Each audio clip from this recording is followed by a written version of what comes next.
Ya, nah untuk Oke. mengetahui bagaimana kemudian kita bisa bertahan dengan Ya. berbagai macam bahan pokok yang ada di Indonesia, kita telah terhubung dengan Bapak Sudaryanto selaku pegiat sorghum Indonesia via sambungan Skype. Halo, selamat pagi Pak Sudaryanto, apa kabar? Selamat pagi, Pak. Selamat pagi, selamat pagi. Ya, Pak Sudaryanto, ini kalau kita berbicara tentang ketahanan pangan nasional ini Pak ya, ketahanan pangan nasional ini masih menghadapi sejumlah permasalahan dan Yes. tantangan yang cukup besar ini Pak, di mana kalau kita berbicara ya masih ada yang harus impor, Betul. terus kemudian produk pertanian yang masih lemah dan menyusutnya lahan subur ini Pak. Bagaimana menyikapi hal tersebut, Pak Sudaryanto? Baik, terima kasih. Pada kondisi saat ini, pada kondisi perubahan iklim yang melanda, dan kemudian bahwa kita lihat, kita rasakan bersama kemarau panjang, terus hujan yang pendek, banjir, dan seterusnya, itu menjadikan penurunan produktivitas lahan. Karena apa? Karena ada gangguan tadi, kekeringan, kebanjiran, dan seterusnya. Maka oleh karena itu kalau kita bergantung pangan yang impor, itu apalagi pada kondisi COVID sekarang ini, transportasi susah dan seterusnya, menurut hemat saya adalah kita harus belajar dari masa lalu kita tentang pengembangan pangan lokal, produk pangan lokal. Yang kita belajar, kalau lihat misalnya kayak saya sendiri dari Jogja, dari Gunung Kidul, daerah yang kering, yang dulunya makan singkong, sorghum, jagung, itu jadi makanan utama. Setelah tahun 80-an diganti dengan beras, maka pada kondisi perubahan iklim, kurang air, maka produktivitas menurun. Nah, kita kembalikan bagaimana sorghum itu menjadi pilihan untuk menjadi pangan dalam kondisi perubahan iklim saat ini. Baik, Pak. Kalau dilihat dalam kondisi saat ini, terutama di masa pandemi ini, masyarakat juga terkena dampak sosial dan ekonominya juga. Apalagi untuk pangan, ini kan sangat-sangat dibutuhkan untuk kebutuhan primer masyarakat. Apakah ada pangan-pangan alternatif dan bagaimana bisa mendapatkan? Contohnya untuk sorghum sendiri, ini kan masih mungkin asing gitu ya untuk masyarakat. Bagaimana masyarakat bisa lebih beradaptasi dengan pangan tersebut? Baik, bahwa memang kalau kita lihat saat ini pangan yang ada seperti sorghum itu belum banyak dikenal. Padahal dulunya memang sudah dikenal di masyarakat, karena terus diganti bahwa makan sorghum itu dirasa atau dipandang tidak bergizi, dan kemudian seperti orang tidak ekonominya lemah begitu. Oleh karena itu sorghum ditinggalkan.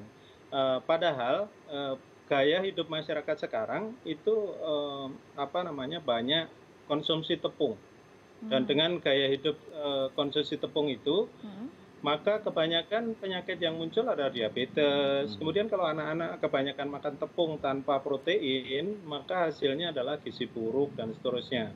Dan tren masyarakat yang sekarang itu kan makanan-makanan yang produk impor misalnya, yang bergantung juga tepung. Nah, itu kalau kita tepungnya dari impor juga akan susah. Sebaiknya pangan lokal seperti sorghum ini, dan sorghum ada banyak jenis, itu bisa dijadikan pilihan, terutama daerah-daerah yang marginal.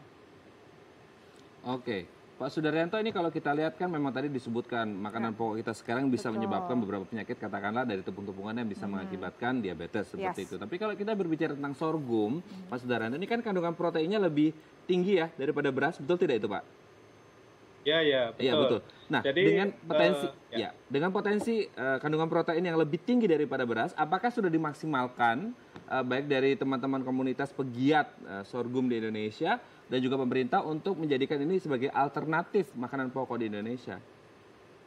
Sesungguhnya kita setelah ada riset-riset dari Kementerian Pertanian menghasilkan sorghum yang kualitasnya bagus, yaitu dia rendah glukosa, terus kemudian tinggi protein, gluten free sebagai makanan yang dicari orang di dunia saat ini karena gluten free ya.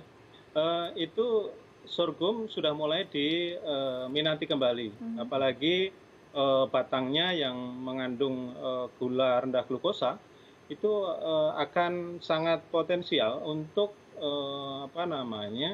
untuk menjaga kesehatan masyarakat walaupun minum manis atau makan manis. Ya.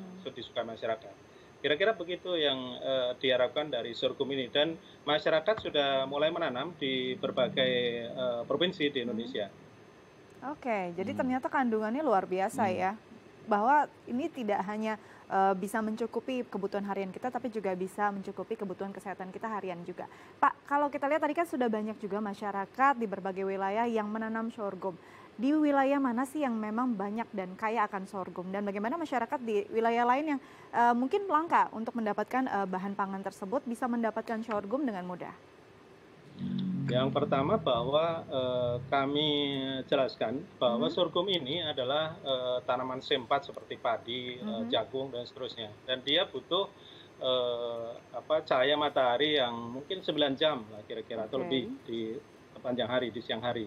Sehingga memang daerah yang cocok ya daerah-daerah yang kena sinar matahari cukup. Nah, kemudian yang saat ini masih ada sebenarnya banyak jenisnya itu di NTT.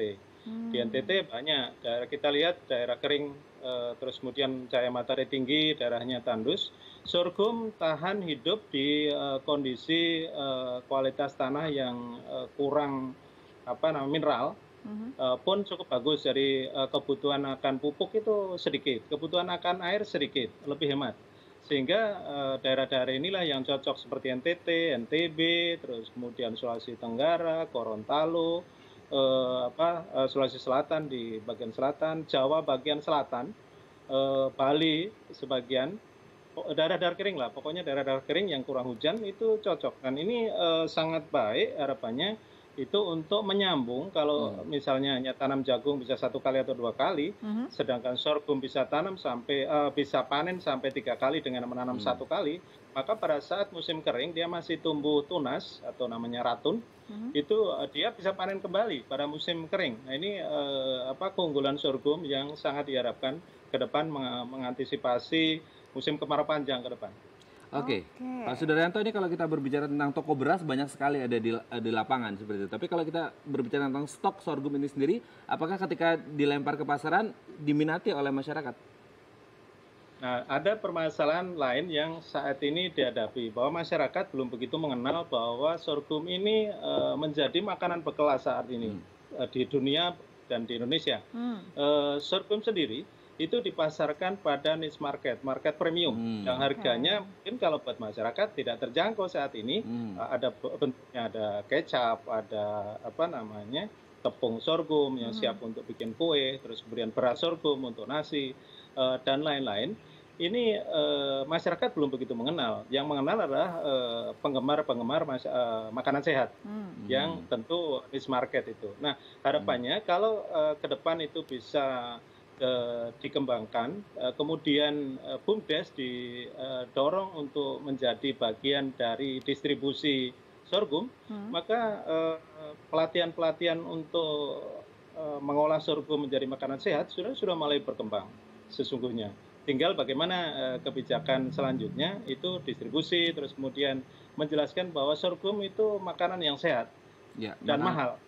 Makanan sehat dan ada niche market di sana. Terima kasih Pak Sudaryanto sudah berbagi bersama kita. Semoga ini menjadi salah satu solusi pangan mandiri di tengah pandemi ya. Terima kasih. Terima kasih Pak.